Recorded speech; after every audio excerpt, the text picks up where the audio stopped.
Nama pedang ini Naga Puspa. Selamatkan dia. Jangan sampai jatuh ke tangan pendekar berwatak jahat.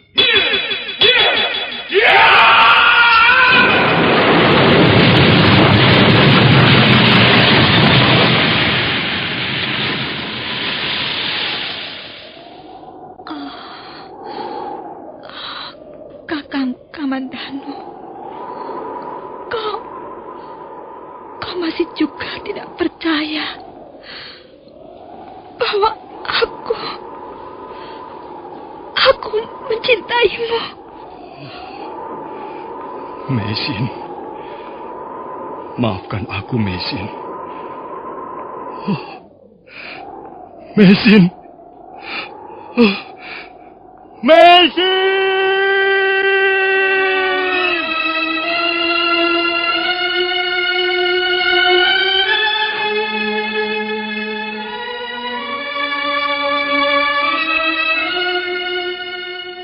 Tutur Tinula.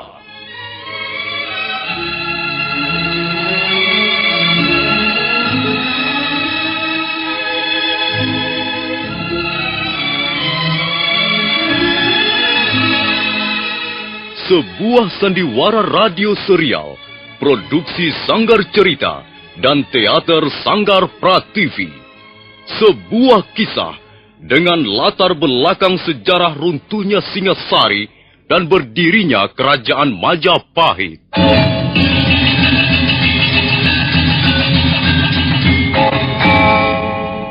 Sandiwara ini didukung oleh pemain-pemain radio yang sudah ternama. Ferry Fadli, Ivone Rose, dan Eli Ermawati.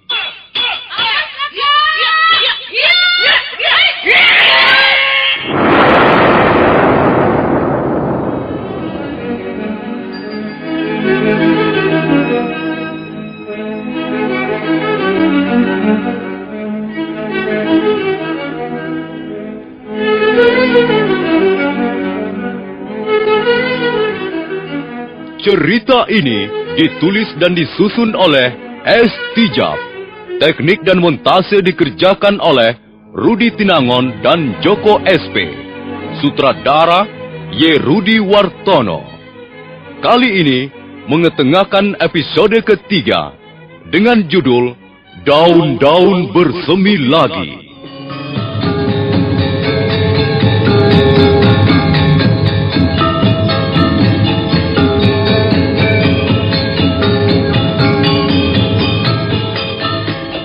Dalam seri yang ke-85 ini didukung oleh para pemain Ferry Fadli sebagai Arya Kamandanu, Eli Ermawati sebagai Mesin, Rini Marjan sebagai Sariti, Benny sebagai Sanding, Ape Burhan sebagai Banyak Dekur, Dahlan sebagai Penggalah, Hari Aki sebagai Empu Hanggareksa, Eli Panca sebagai Nyerongkot, dan Nusri pembawa cerita. Selamat mendengarkan.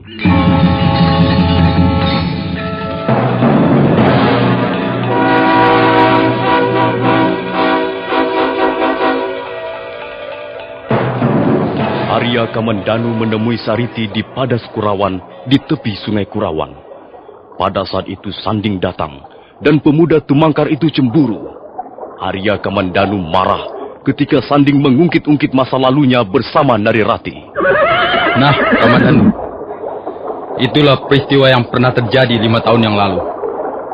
Semua orang tahu, bahkan berita itu sampai juga ke desaku, Tumangkar. Memang peristiwa aib mudah tersebar. Peristiwa aib sama dengan wabah. Sudahlah Kakang Sanding, hentikan. Jangan lagi ungkit-ungkit masa lalu Kakang Kamandanu. Tidak ada perlunya, Kakang. Diam kau, Sariti. Dia pantas mendengar kata-kataku ini. Apa sebenarnya yang kau inginkan, Sanding? Lalu, setelah peristiwa yang menghebohkan itu, tiba-tiba kau menghilang bagaikan asap sampah busuk. Kau kecewa. Kau gigit jari karena gadismu direbut saudara tuamu sendiri. Kakang. Dan kau melarikan diri dari desa Kurawan. Sanding, kalau kau terus berkata-kata tentang masa laluku, aku tidak akan tinggal diam. Kau mau apa, Kamandanu? Kau mau membuat heboh lagi? Kau memang biang keladi keributan. Dan sekarang, kau mau membuat keributan baru dengan Sariti. Sanding, apakah kau seorang laki-laki? Bukan hanya kau yang bisa berlagak besar, Kamandanu. Kalau kau laki-laki, turunlah dari kudamu dan jangan hanya pandai bicara. Turun! Baik, aku akan turun. Nah, aku sudah turun. Sekarang kau mau apa, ha? Mau mengajak baku hantam? Sudahlah, Kakang. Minggirlah, Sariti. Jangan, Kakang. Jangan. Jangan. Hah. Kau pikir aku ini apa, Sariti? Kakang. Kau kira aku akan tinggal diam melihat tangannya menggerayangi tubuhmu? Manusia tidak senonoh. Kotor. Kakang. Setelah 5 tahun keluyuran tak tentu arah, sekarang kau pulang untuk mengotori desamu sendiri. Orang seperti ini tidak pantas diberi hati. Jangan, Kakang. Jangan. Bagus. Gerakanmu cukup lincah. Sanding, tadi kau menuduhku suka membuat keributan. Apakah bukan kau sendiri yang suka keributan? Wah! Kalau takut, kau boleh melarikan diri, Kamandanu. Sudahlah, Kakang. Jangan ribut-ribut. Minggir, Sariti.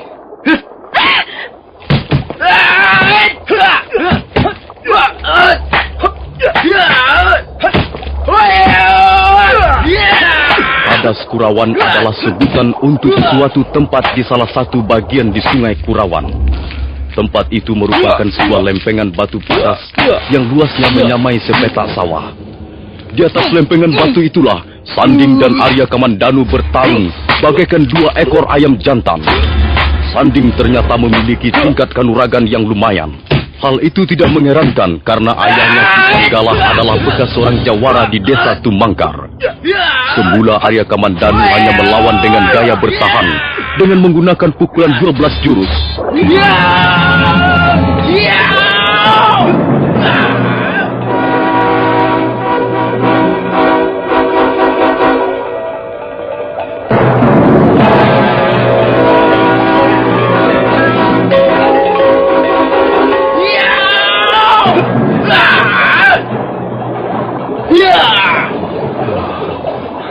Anak ini cukup tangguh juga. Gerakannya cepat dan serangan-serangannya makin berbahaya. Ayo, Kamandanu. Mengapa berhenti? Ayo. Lawanlah aku, Sanding, pemuda dari Tumangkar.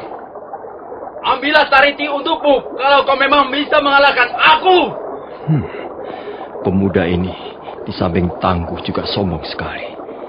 Baiklah, aku terpaksa menggunakan ilmu kanuragan naga puspa tahap kedua. Arya Kamandanu lalu memusatkan pikirannya pada aliran napas.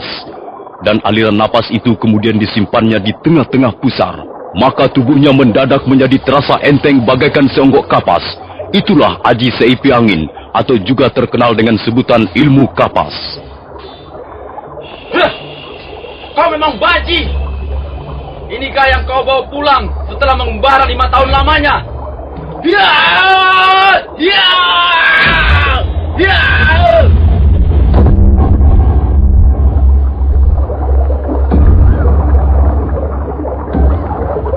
Sanding menjadi terkejut setengah mati karena begitu tangannya bergerak menyerang, mendadak Arya Kamandanu berkelit ringan. Saking cepatnya gerakan itu, seolah-olah Sanding melihat Arya Kamandanu lenyap dari pandangan matanya. Dan hal itu terulang sampai berkali-kali. Sanding menjadi gugup dan kebingungan. Dia seperti bertarung melawan hantu. Kadangkala Arya Kamandanu terlihat di sampingnya, lalu lenyap dan pindah ke belakang atau ke depannya. Setelah beberapa saat lamanya mereka bertarung, agaknya Arya Kamandanu sudah mulai merasa bosan. Kemudian dia bermaksud menyudahi perkelahian itu dengan sedikit memberi pelajaran pada Sanding.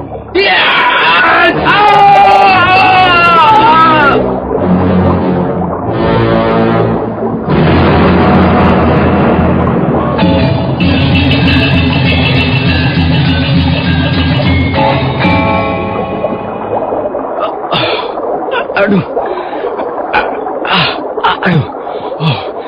Ilmu setan mana yang digunakan orang itu? Kakang, kau terluka. Mana yang sakit, Kakang? Sariti. Mana yang sakit? Sariti, maaf. Aku terpaksa memberi pelajaran sedikit pada pacarmu itu. Supaya lain kali dia berhati-hati kalau bicara. Dan kau Sanding, jagalah mulutmu. Peliharalah lidahmu baik-baik. Orang menjadi mulia dan tercela karena lidahnya.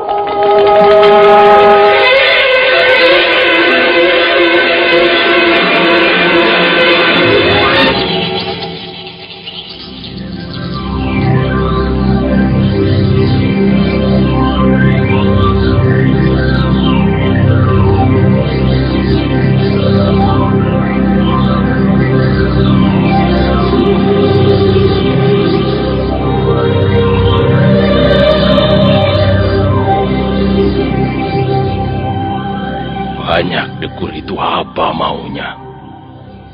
Dulu dia bilang setuju anaknya ku ambil menantu. Tapi kok tiba-tiba ada berita yang tidak enak begini? Huh. Sanding! Sanding! Iya, Ayah. Oh, apa benar berita itu? Berita apa, Ayah? Anak celaka. Masa kau malah belum dengar? Berita tentang Sariti, perempuan kesukaanmu itu. Katanya banyak Dekur telah menerima lamaran Hanggareksa. Sariti mau dikawinkan sama anak Hanggareksa yang bernama Arya Kamandanu. Apa benar itu? Mungkin. Aku ingin mendengar kepastiannya. Kalau memang benar, aku tidak bisa terima. Aku malu. Semua orang Tumangkar sudah tahu bahwa Sariti itu calon istrimu. Hah, biar. Akan kutemui banyak Dekur.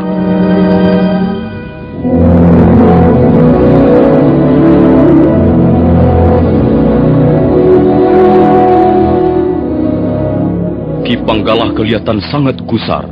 Dia segera bergegas melangkah ke kandang kuda.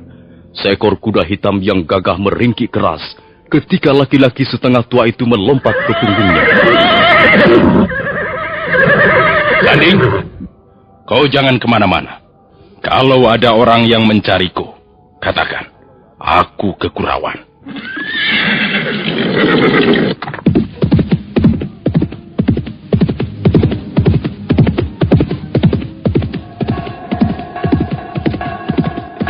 Tubuh Ki Panggala berguncang-guncang di atas punggung kuda hitamnya.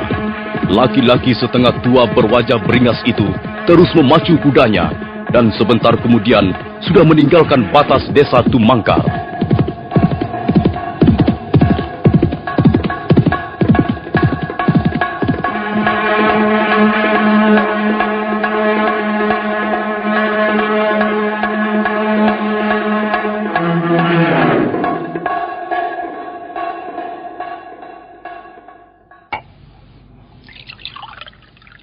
Aku minum dulu banyak Dekur.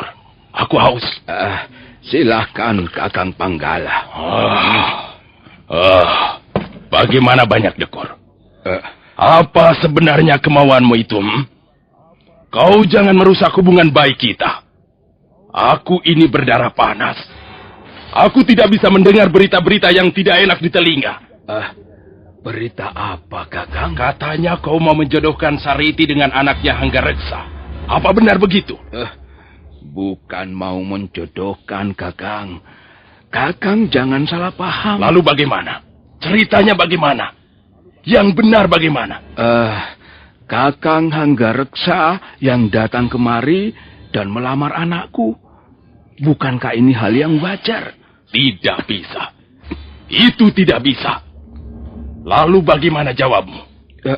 Kau terima lamarannya itu? Oh ya, aku belum memberikan keputusan. Tidak bisa.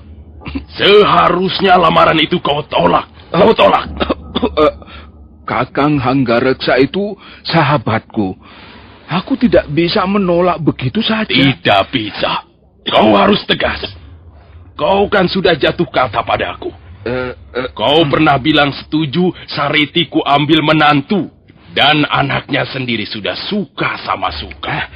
Tapi di antara kita belum ada ikatan apa-apa, Iya, Kakang. betul, Iya. betul. Belum ada ikatan apa-apa. Tapi aku tidak mau dibuat malu. Aku harus menjaga kehormatanku. Semua orang di desaku sudah tahu bahwa Sariti adalah calon istri Sanding, anakku. Kalau sampai mereka gagal menjadi suami istri, rasanya tidak enak juga, Banyak Dekur. Kakang Panggala jangan bersikap sepihak. Kakang juga harus memikirkan segi kepentinganku. Sariti ya anakku. Ya, siapa bilang Sariti anak setan? Sudahlah, Banyak Dekur. Aku tidak ingin di antara kita terjadi keributan.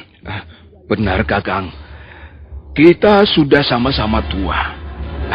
Buat apa ribut-ribut? Tapi kau harus bertindak bijaksana. Kau jangan memaksa aku untuk kembali ke jalan dulu. Aku ini bekas orang jahat. Kau tahu kan? Panggala, bekas benggol kecu, maling, rampok, begal. Tapi sekarang aku sudah tobat, sudah kapok. Aku sudah mau hidup baik. Walaupun masih minum tuak, aku tidak pernah berbuat keributan lagi. Tapi bukan berarti aku sudah tidak punya pendirian lagi. Aku masih bisa tersinggung. Iya. Aku minta maaf kalau telah membuatmu tersinggung, Kakang. Sudah. Aku tidak bisa banyak omong. Pokoknya aku tidak terima. Aku tidak akan tinggal diam kalau sampai Sariti dikawinkan dengan anaknya Anggareksa. Nah, aku pulang.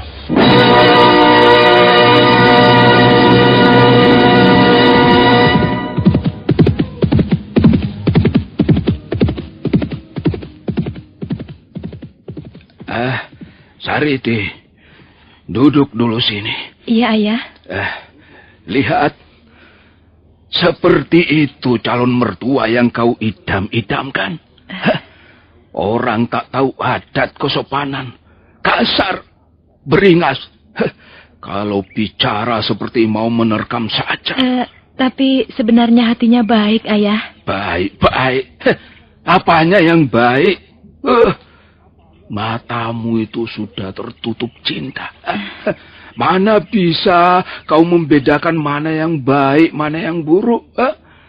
Manusia seperti kerbau sinting begitu, masih kau katakan baik. Sudah. Aku mau pergi dulu. Kau jangan kemana-mana.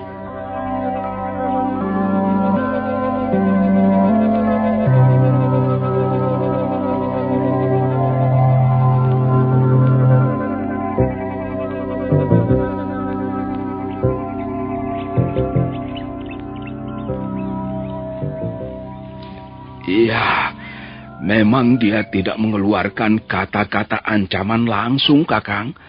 Tapi nada bicaranya dan sikapnya sudah bisa diartikan ancaman. Iya. Tenang sajalah, Hadi Banyak Dekur. Mari, kita cari jalan keluarnya. Tapi kalau bisa, hindarilah keributan. Tapi Kakang, kalau begini caranya, ya mau tidak mau memang akan terjadi keributan. Soalnya dia memaksaku agar Sariti tetap menjadi milik anaknya. Hadi Banyak Dekur, terus terang, aku keberatan kalau persoalan ini harus melalui jalan keributan. Sebab hal itu pasti akan mengundang perhatian yang berwajib. Dan aku sudah tidak mau lagi berurusan dengan pemerintah Kediri. Kalau begitu, bagaimana kalau persoalan ini kita bawa menghadap kepala desa? Kita minta pertimbangan beliau dan minta bantuan beliau untuk menyelesaikan masalah ini secara baik-baik. Ya. Usulmu itu agaknya bagus juga. Boleh. Mudah-mudahan saja kepala desa bisa memberikan jalan keluar yang adil.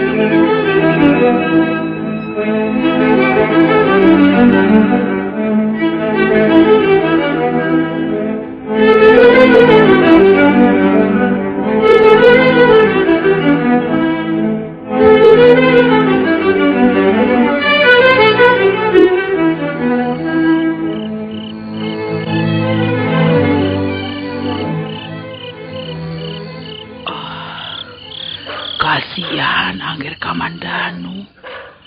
Ada saja masalah yang mengusik hatinya. Masalah apa, Bi?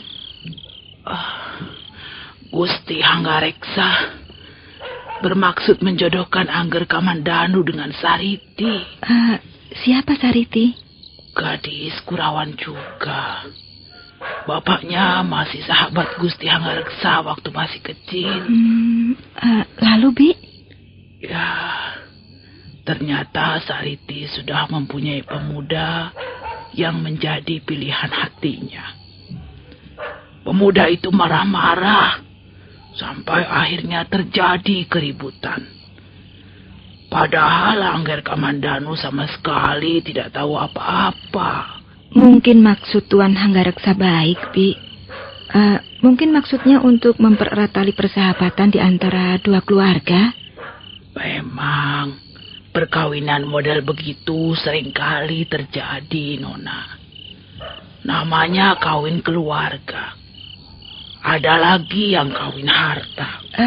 Lalu, bagaimana sikap Kakang Kamandanu sendiri, Bi? Ya, Angger Kamandanu terang-terangan tidak setuju perkawinan macam begitu. Tapi Angger Kamandanu juga tak ingin mengecewakan hati ayahandanya.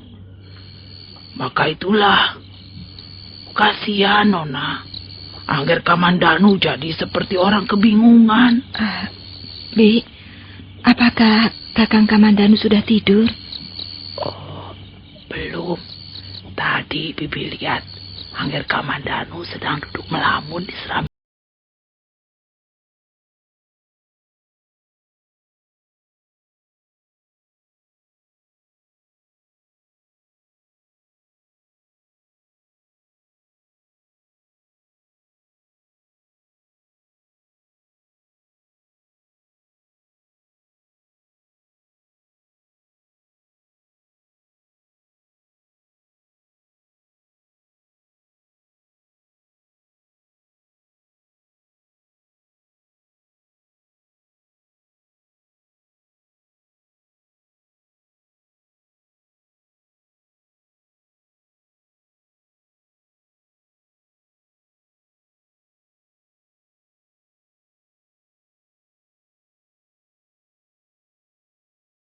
Berat, Kakang?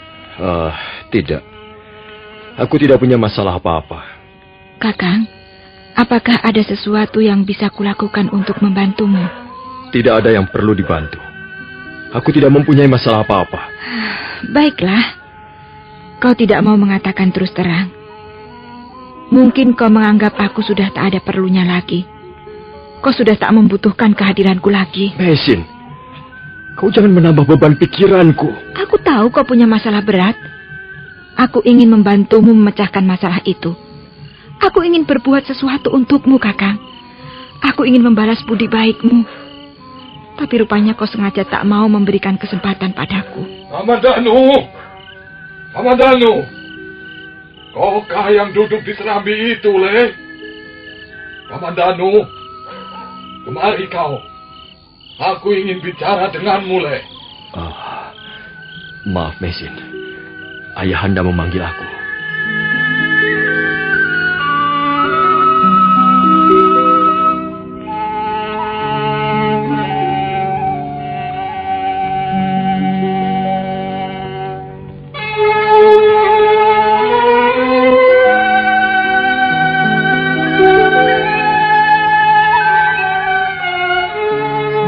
Suara Empu Hanggareksa cukup lantang. Suara itu bergema ke ruangan-ruangan di sekitarnya. Arya Kamandanu bergegas memenuhi panggilan ayahnya, dan Mesin tinggal sendiri di serambi depan.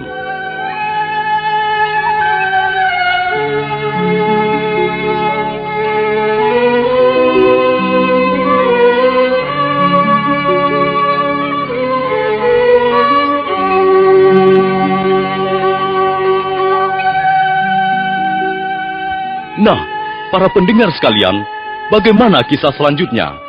Apa yang akan dikatakan Empu Hanggareksa pada anaknya? Silakan mengikuti seri berikutnya. Sampai jumpa.